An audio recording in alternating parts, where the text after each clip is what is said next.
Welcome to Christ Assembly. My name is Bert Allen.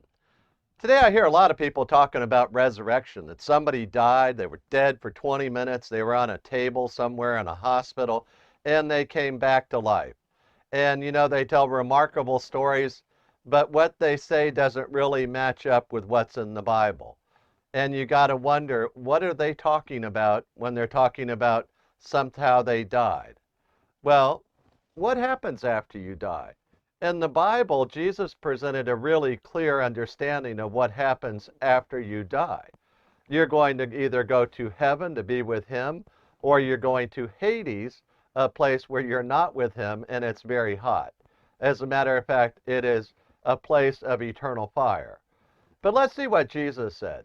One of the things I like to read about in the New Testament is watching other people try to trap Jesus. Jesus is God in the flesh. You're not going to trap him. It's never going to happen. And some Pharisees and Sadducees tried to trap him.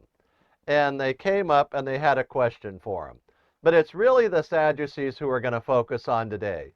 And the Sadducees do not believe in angels, an afterlife, or a resurrection. You're dead and you're done in the Sadducees' mind. And they come to Jesus and they present what they think is an airtight trap for Jesus. And they say to him, well, imagine this. Imagine that a man died, and under the Old Testament law, his brother had to marry his widow and raise up children for him. And that happened 7 times. So the Sadducees think, we've got him now. And they ask, okay, in heaven, who's going to have that woman for a husband? Who's going to be the husband for that woman? All 7 of them, they all had her on earth as husband. What about in heaven? And listen to the remarkable answer that Jesus gives to them. They think they've just sprung a trap on Jesus. Anytime you're thinking you just sprung a trap on Jesus, you ought to feel the trap closing in on you, not on him. So let's turn to Matthew chapter 22. And I'm going to begin reading at verse 29. Matthew 22, verse 29. But Jesus answered and said to them, you are mistaken, not understanding the Scriptures nor the power of God. So they said, okay, we got you. Whose husband will have the widow in heaven? And Jesus says you got 2 problems. Number 1, you haven't read the Bible because you don't understand the Scriptures. You don't comprehend what God is saying. And God said something over and over and over again in Hebrew where there's no clear future tense and there's no clear past tense. You can gain that from the context of whatever verb you're looking at. But Jesus says, in Hebrew stems, you've got an imperfect stem and you've got a perfect stem.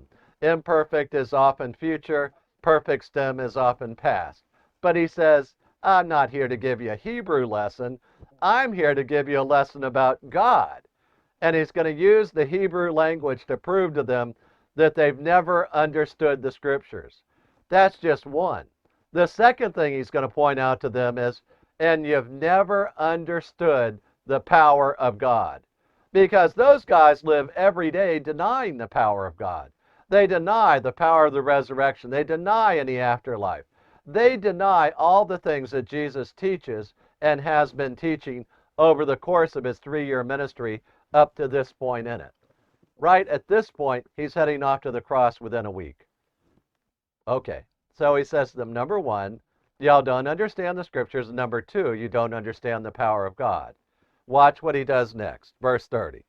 For in the resurrection they neither marry nor are given in marriage, but are like angels in heaven. So he says, number 1, you don't understand the power of God and you don't understand the Scriptures. Number 2, so he says, in heaven, there's no marriage. You're not given in marriage and you're not married in heaven. So their whole thing about, oh, we've got you now, what man will have her as his wife? No marriage in heaven. Wow, you're going to be like the angels. So now we know something about angels too.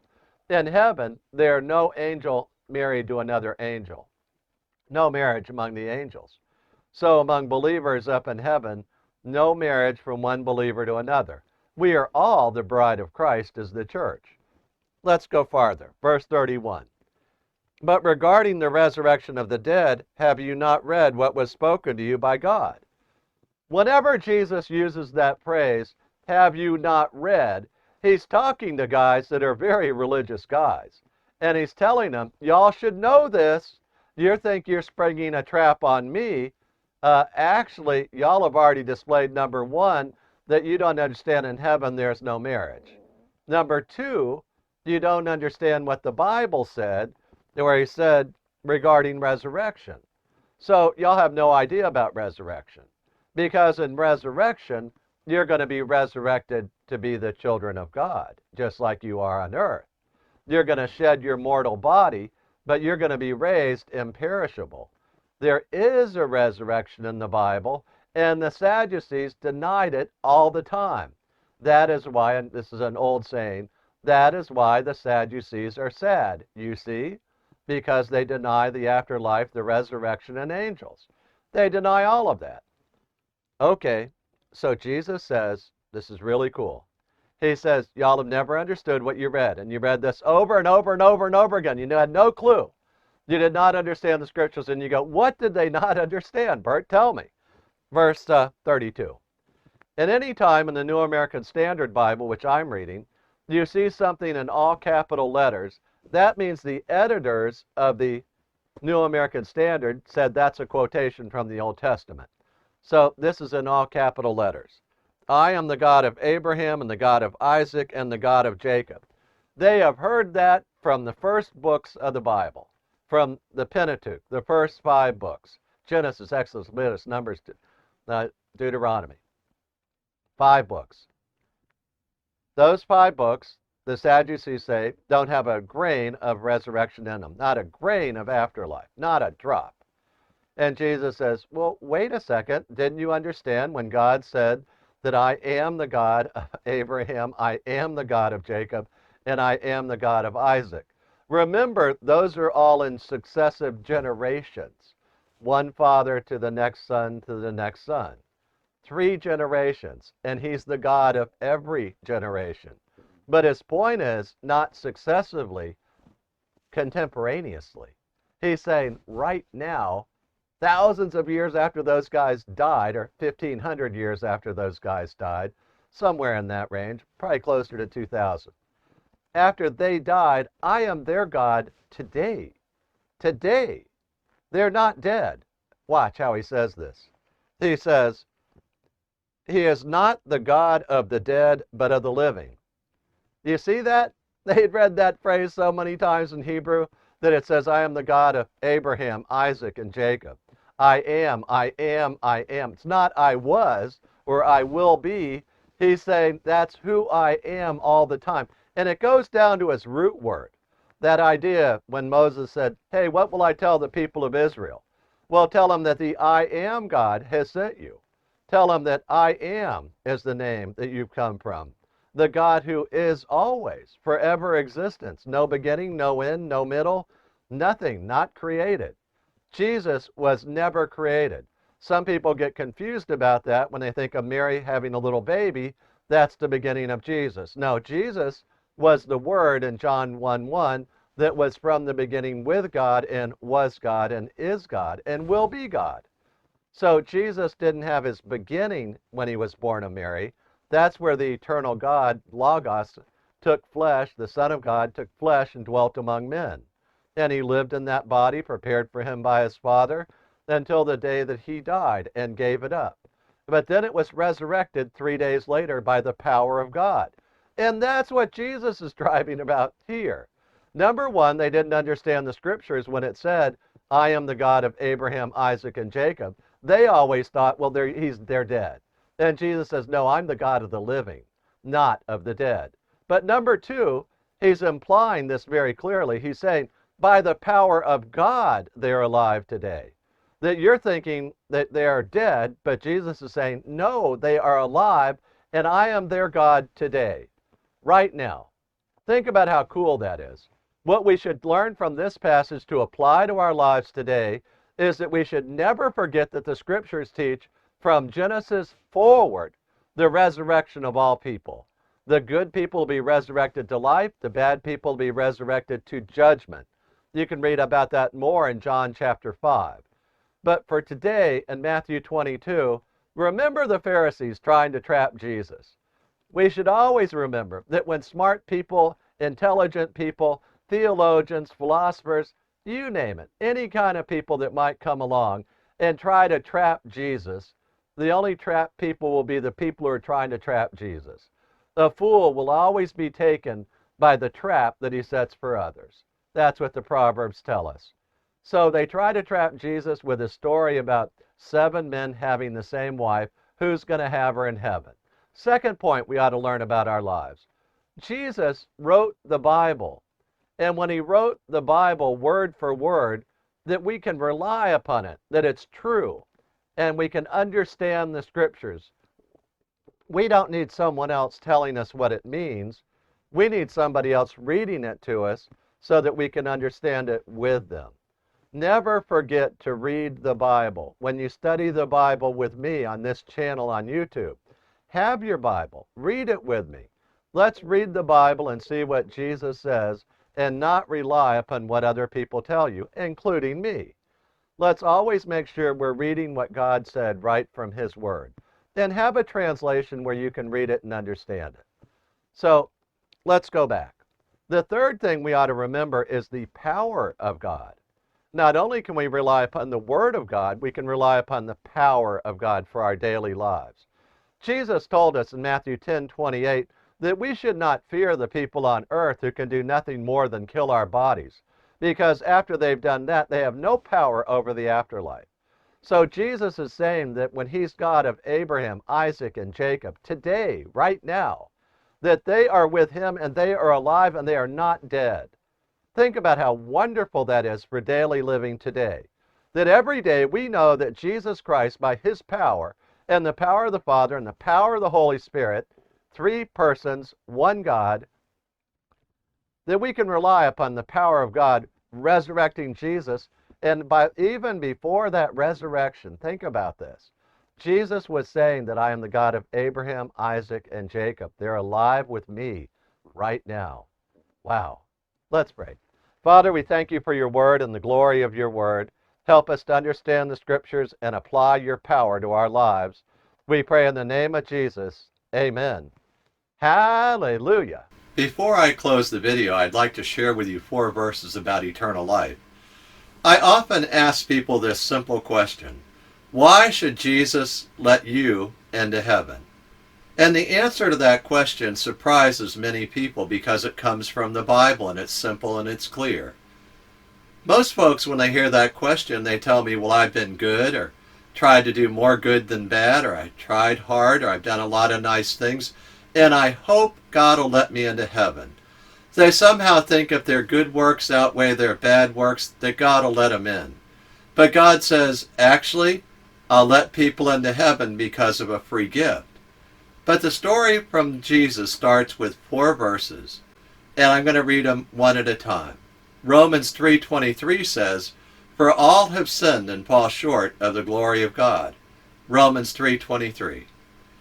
You see, for every person who lives today on earth in human flesh, we've all sinned. Every one of us. We've all told a lie. We've all done or said something that made somebody else angry, and we were doing it out of anger ourselves. We've all done things to hurt other people at one time or another.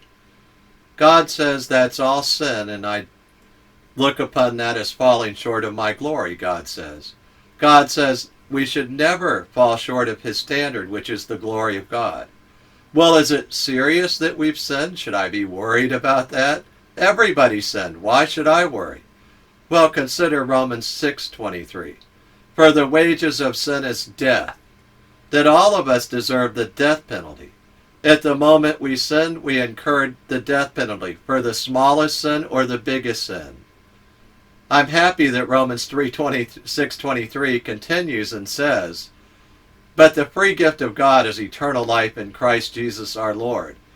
You see, if you've been listening carefully and thinking about what the Bible says, so far we've learned that we're all sinners We all fall short of the glory of God, and we all deserve the death penalty.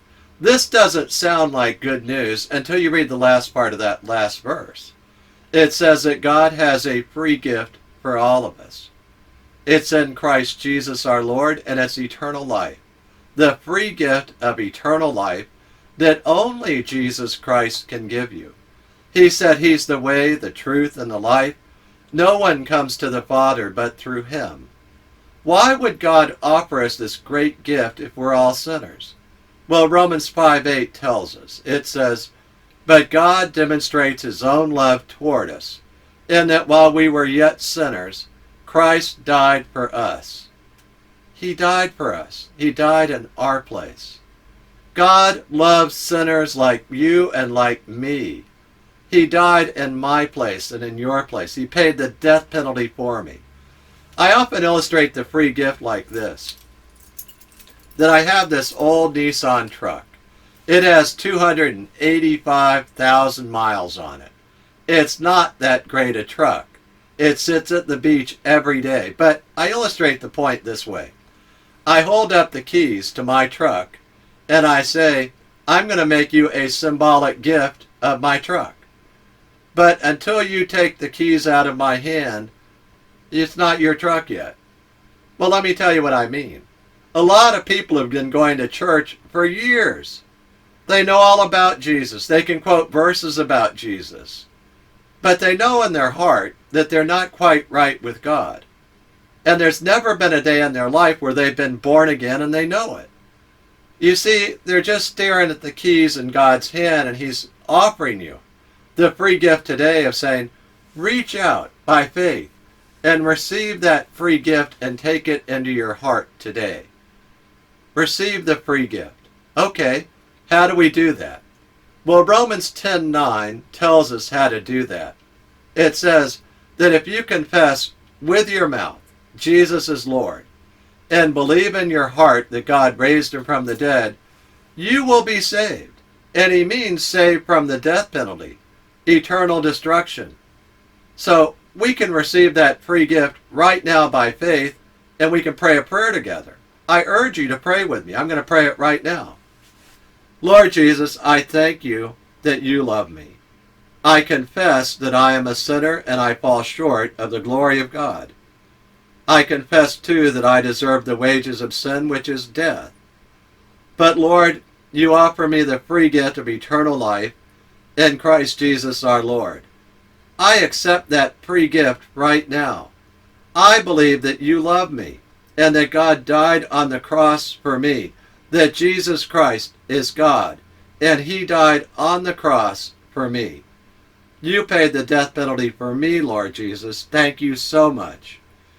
I confess with my mouth Jesus is Lord, and I believe in my heart that God raised him from the dead.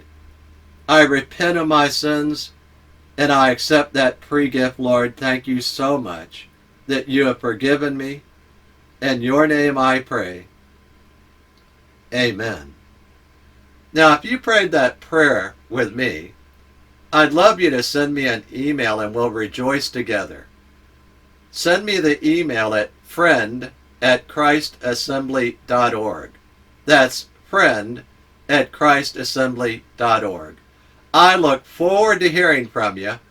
Hallelujah.